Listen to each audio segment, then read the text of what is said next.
Welcome to this production of Still the Eagle Flies, an introduction to a series of videos on cross-cultural awareness, as presented by the Saskatchewan Indian Cultural Center.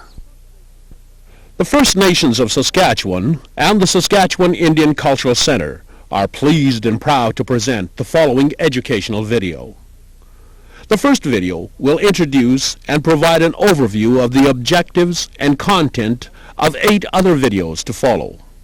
These are Video 2, Part 1, Historical Background of the First Nations.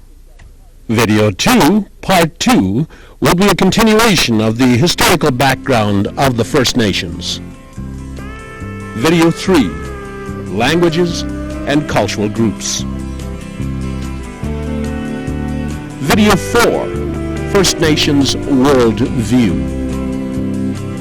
Video 5, First Nations Government.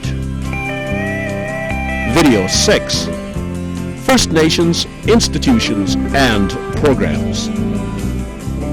Video 7, Urban First Nations. Video 8, Future for First Nations. These videos will be produced due to the demand and need for educational strategies to address race relations. They will provide insight on our culture and traditions as passed on by our elders and as is still the practice today. Now, a message from Chief Roland Crow of the Federation of Saskatchewan Indian Nations. It is the hope and aspirations of our First Nations that these educational tools will provide a new awareness and understanding of our culture and traditions. It is through education and understanding that all nations can become accepting and sensitive of our cultures. Welcome to the First Nations Society. The entire focus of this series will feature many of our elders. They are our history books. Their wisdom, knowledge, and intuition are our foundations. We will now turn to the elders to give us a brief preview of our past, as it will be presented in Video 2, Part 1.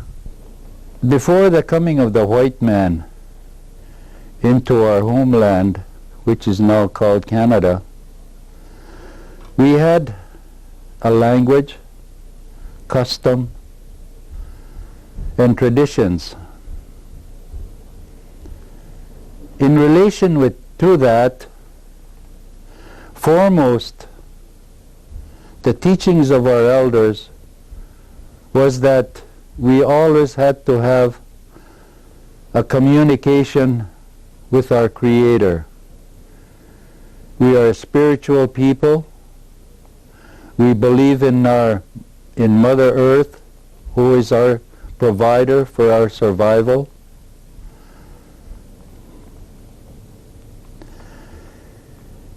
And the customs and the languages differ between many nations in our homeland. Each one of those nations was independent of the other nations. They all had different languages, they had different cultures, and they had different traditions. Now, let us look at some other events that have caused a tremendous change in the lives of First Nations peoples. 1992 will mark 500 years since Columbus landed on the shores of North America. He went on to proclaim he had discovered this land while staring at the inhabitants who were generously welcoming him ashore. While there will be many celebrations by Euro-Canadians marking this event, there will also be joy in First Nations communities. This joy will not be about Columbus's anniversary, but about survival and recovery from changes caused by this event.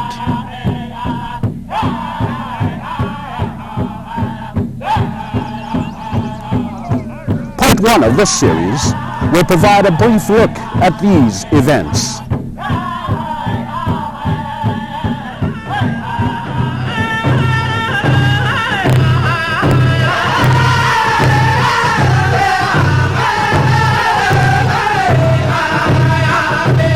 The first event on our window will be the fur trade. Although white historians place the birth of the fur trade in the East, First Nations were trading amongst themselves everywhere long before the arrival of Europeans. Several things changed as Europeans became involved in the fur trade. The type of commodities for trade were new and wondrous to First Nations people. As the wares became more sophisticated, they also became more costlier. Finally, European colonists were so engaged in acquiring as much economic power through the fur trade that First Nations found themselves caught in a trade war. The rival for First Nations business and also for their allegiance became intense. Soon the colonists discovered that alcohol and muskets were the answers to more business. These commodities eventually contributed to the breakdown of First Nations social and economic systems. Along with their goods and technology, the Europeans brought with them strange diseases that were unknown to the people, for which they had no immunity. Thousands of First Nations people died of smallpox, tuberculosis, and other diseases. People are still affected and are trying to recover from this devastation. We will also look at events of a legal nature that have shaped the struggle of First Nations. When Europeans landed on the shores of what is now Canada, they not only brought their goods, but also their ideas and laws. Laws that they thought should apply here. The first idea was one called the theory of discovery. This meant if an European nation was out exploring and came across some land before anyone else, it was theirs, and other nations were to accept this and not fight for the land. But what happens when there are inhabitants already there? Well, the inhabitants have some rights, and that is they can continue to use the lands or be compensated for it. Then they went on to make other laws. This leads us to the Royal Proclamation of 1763, which declared the sovereign rights of First Nations people to the land. What did this mean to the First Nations? Why did the British government make the proclamation? Other legislation soon followed, such as the British North America Act, and finally, the Indian Act. These will be closely examined to determine the impact on First Nation societies. In this program, we will discover that the first Indian Act was passed in 1867 as a legislative fulfillment of the treaties. What did the Indian Act in all its various amended forms have in store for First Nations? These and other questions will be answered in this video. The program will enlighten those who have no idea what this meant to First Nations. When First Nations started to become aware of the Europeans' desire for more of their territory, they saw that it was not too late to enter into treaties or agreements, to at least salvage some things for future generations. Here, we will look at treaties and how their meaning is interpreted by both First Nations and Euro-Canadians.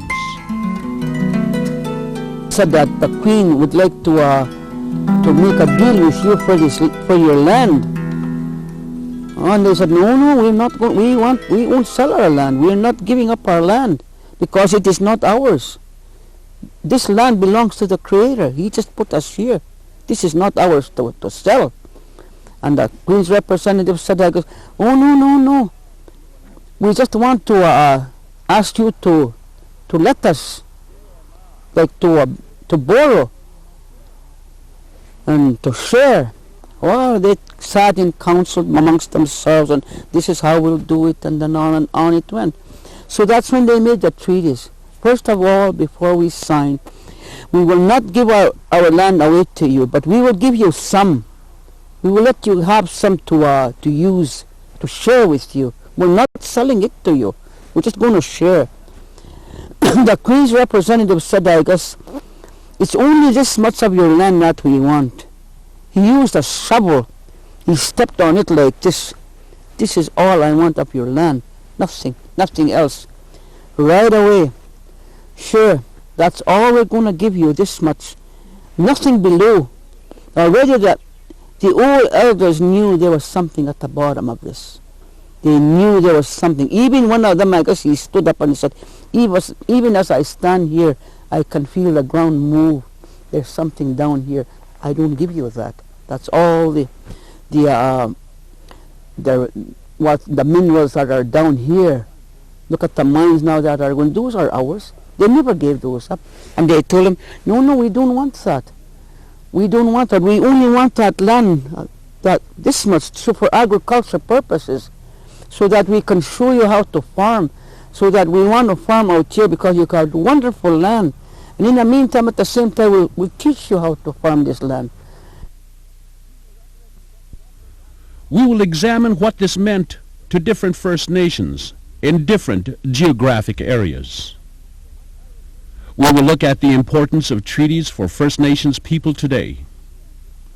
No treaty-making process would be complete without mention of the Northwest Mounted Police, later to be called the Royal Canadian Mounted Police. We will look at the significant role this formidable force played in First Nations communities, a role that still prevails to this day.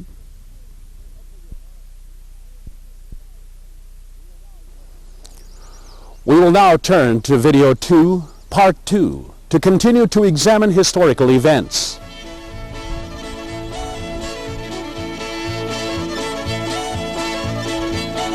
In this window, we will look at the 1885 Northwest Resistance and how that changed the relationship of First Nations and colonialistic governments. Why did the resistance happen in the first place?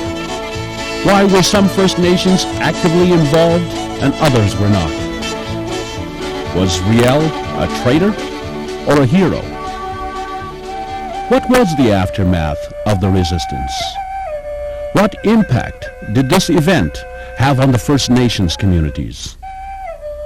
After the Northwest Resistance, the Northwest Mounted Police increased their presence in First Nations country. They were there to gather roving bands and redirect them to the reserves. The reserves were set up to make way for settlers and to get First Nations off the land needed by government for settlement of the Prairie West. They were there to protect them from outside influences of whiskey traders and lending support to the Indian agent. The Indian agent was employed by the Department of Indian Affairs to enforce the Indian Act. The residential school era, another devastating impact on the lives of Indian people, will be explored. This policy of assimilation was first started in the eastern part of the country, and the practice continued here, once treaty making was complete and the West joined Confederation. This concept was borrowed from the United States government in their effort to assimilate the tribes into the mainstream society. Various religious denominations were encouraged to forcefully take children from their homes, some as young as 4 years old, to take them hundreds of miles away to residential schools. Although education was a key element of the residential schools, farming and other industrial skills were also rigorously taught. Girls were taught to be homemakers and to pursue domestic skills in cooking and cleaning in the white way.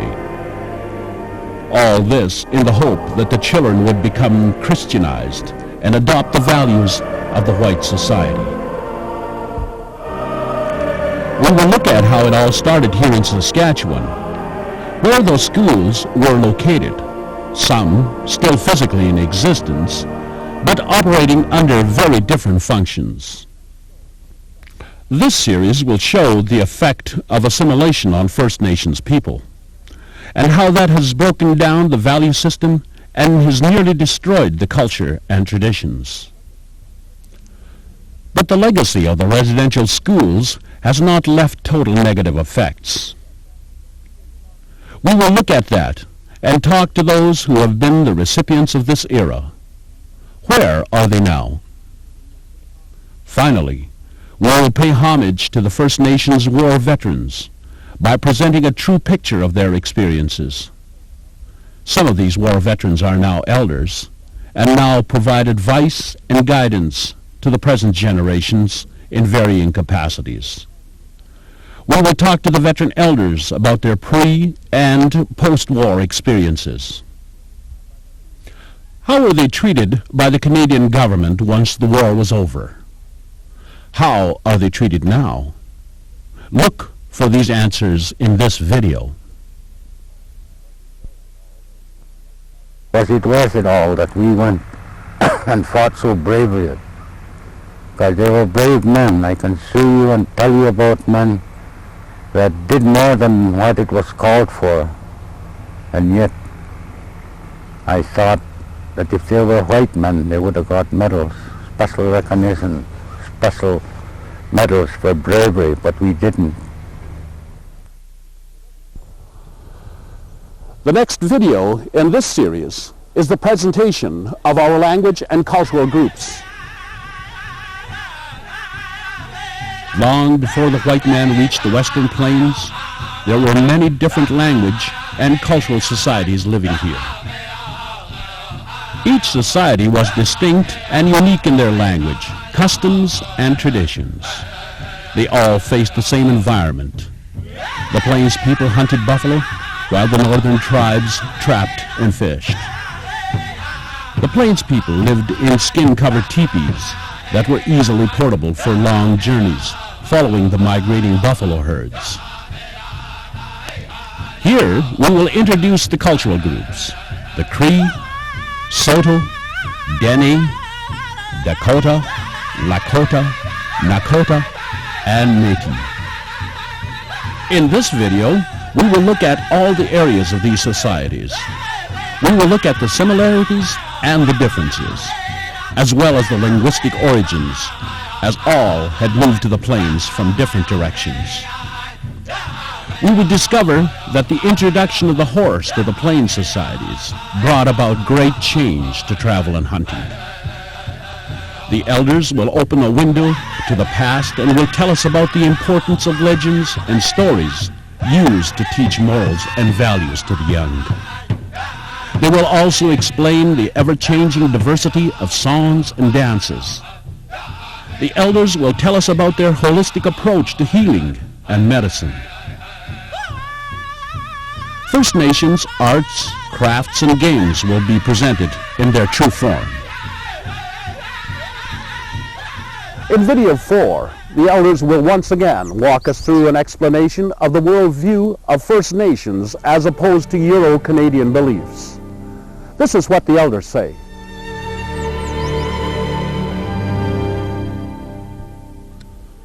All of nature is considered to be living and to be respected. Man, animals, plants, rocks have their purpose and place on Mother Earth. All are interdependent on the other, taking care of the other. This is the fundamental characteristics of the worldview of First Nations people. We find out that these beliefs and values were passed from generation to generation by the elders. We will see that the oral teachings of these great men and women were through their legends, their lectures, and their behaviors. We have lost a lot of our culture and traditions. Can they be revived? What is the meaning of the spiritual practices? Who can do what? This video will provide more information and exploration of these issues for those who are looking for answers. In the historical background of First Nations, we saw that First Nations were sovereign, independent societies. In video 5, we will look at how and why that has changed. We have already had a peek at how the white laws and ideas were imposed on First Nations sovereignty.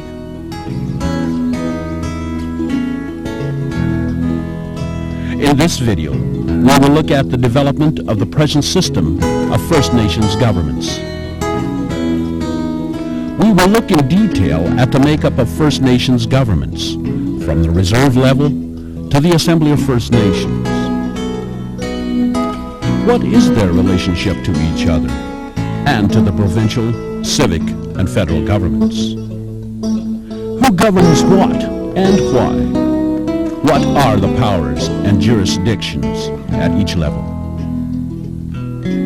Fashioned somewhat on the white bureaucracy, we will see the present emphasis is on the revival of a more traditional, value-based government. As the reality for self-government is recognized, we will see that First Nations are prepared to reclaim control of their destiny. As a national chief, to be able to see firsthand, in the presence of all these dancers, the young and the old and the very young, how distinct our people really are, and how important it is for all of us to make sure that we survive well into the next century and beyond as distinct people. And I thank you for that. In video 6, we will look at the various institutions and programs which lend support to First Nations government. As the First Nations continue to organize, develop, and assert their inherent rights to self-determinations, institutions and programs through which this purpose is realized need to be put in place. The Federation of Saskatchewan Indian Nations can now lay claim to the following educational institutions and programs: the Saskatchewan Indian Cultural Center, the Saskatchewan Indian Institute of Technologies, the Saskatchewan Indian Federated College in Regina, and a satellite college in Saskatoon. And the Indian Social Work Program. Through these institutions and programs, exciting changes are happening across Saskatchewan and Canada. First Nations people are rapidly gaining recognition for the unique and varied gifts they offer to the world. Other institutions are in economic and financial areas. These are the Saskatchewan Indian Agricultural Program, the Saskatchewan Indian Equity Corporation, and First Nations Insurance. All of these agencies will give an accurate picture of First Nations development. In video 7, I'll look at a movement that is not new, but has gained more attention in recent months. This movement is the migration of First Nations peoples to major urban centers. Who are they? Where do they come from?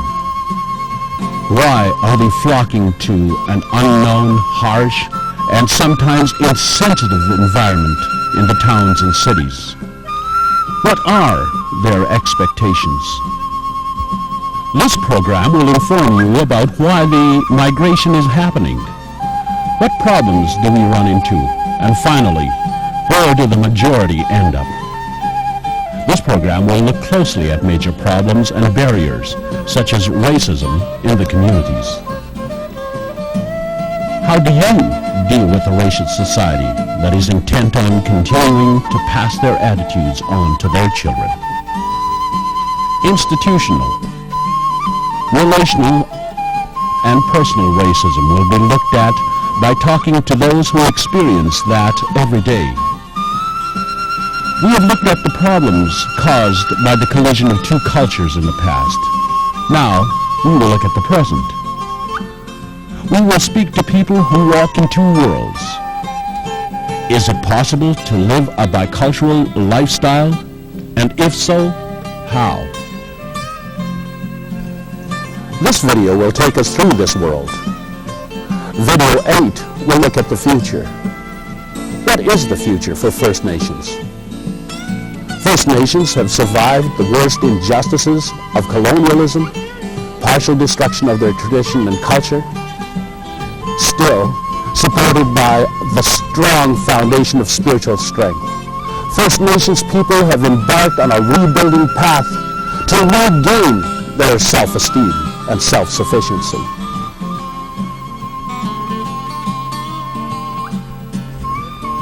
We will see that more and more First Nations people are participating in the workforce. Who are these people?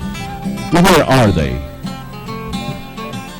We will see that because of these people, the future looks bright for First Nations. We have to live together.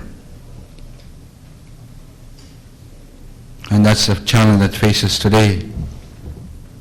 We've been excluded for far too long as Aboriginal people. We don't have a say as to the laws governing us. And that needs to change. This video will look at the goals and aspirations for self-government. It will look at unfinished business, such as land claims. What does this all mean to both First Nations and other Canadians? What changes do we expect in justice, education, and economic development? These and more will be presented in this video.